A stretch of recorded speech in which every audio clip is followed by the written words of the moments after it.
यह कहानी झारखंड के चीफ इंजीनियर की है, उस इंजीनियर की जिसके ऊपर जिम्मेदारी थी ग्रामीण विकास विभाग की, पर उस इंजीनियर ने गांव के विकास को खोखला कर 100 करोड़ के मनी लॉन्ड्रिंग का साम्राज्य खड़ा कर दिया।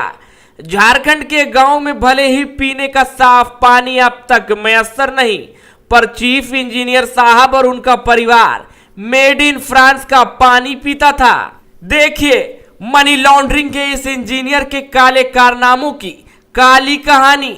इस तस्वीर को जरा गौर से देखिए। ईडी की गिरफ्त में यह है झारखंड के ग्रामीण विकास विभाग का चीफ इंजीनियर वीरेंद्र राम। वीरेंद्र राम को देर रात गिरफ्तार कर लिया गया।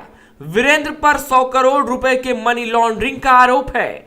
ईडी वीरेंद्र के रांची, जमशेदपुर, पटना, सिवान, दिल्ली व सिरसा के ठिकानों पर 2 दिनों तक छापेमारी कर रही थी। ईडी सूत्रों के मुताबिक वीरेंद्र ने काली कमाई से 100 करोड़ का अपना साम्राज्य खड़ा किया। लाइफ स्टाइल ऐसी कि बड़े बड़े शहंशाह को भी पछाड़ दे। झारखंड के गांव में भले ही पीने का साफ पानी अब तक मैसर नहीं, पर इंजीनियर साहब और उनके परिवार के लोगों को ना तो झारखंड का पानी पसंद था, ना भारत के किसी हिस्से का। इंजीनियर साहब और उनके परिवार को रास आता था तो मेड इन फ्रांस का पानी।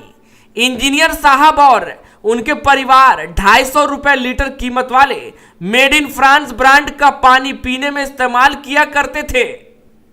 बात बस पानी तक ही सीमित नहीं, इंजीनियर साहब ने 4 करोड़ कैश देकर दिल्ली के डिफेंस कॉलोनी में एक मकान खरीदा था।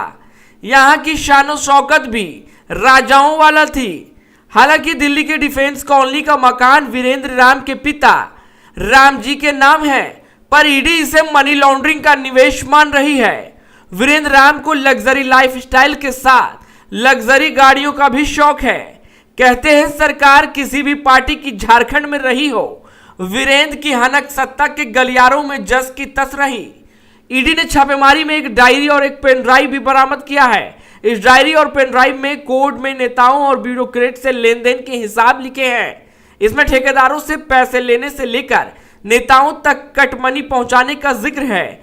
ईडी अब इस डायरी और पेन ड्राइव को डिकोड करने में लगा है। इससे पहले भी झारखंड एसीबी में वीरेंद्र राम के ऊपर आय से अधिक संपत्ति का मामला में जांच चल रही है।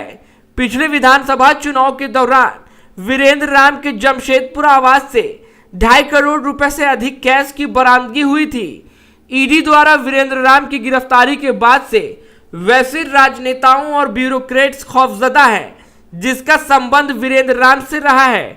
फिलहाल इस गिरफ्तारी के बाद अब काली कमाई और मनी लॉन्ड्रिंग से जुड़े और भी चेहरे जल्द बेनकाब हो सकते हैं। Bureau reports, Hazaribagh updates.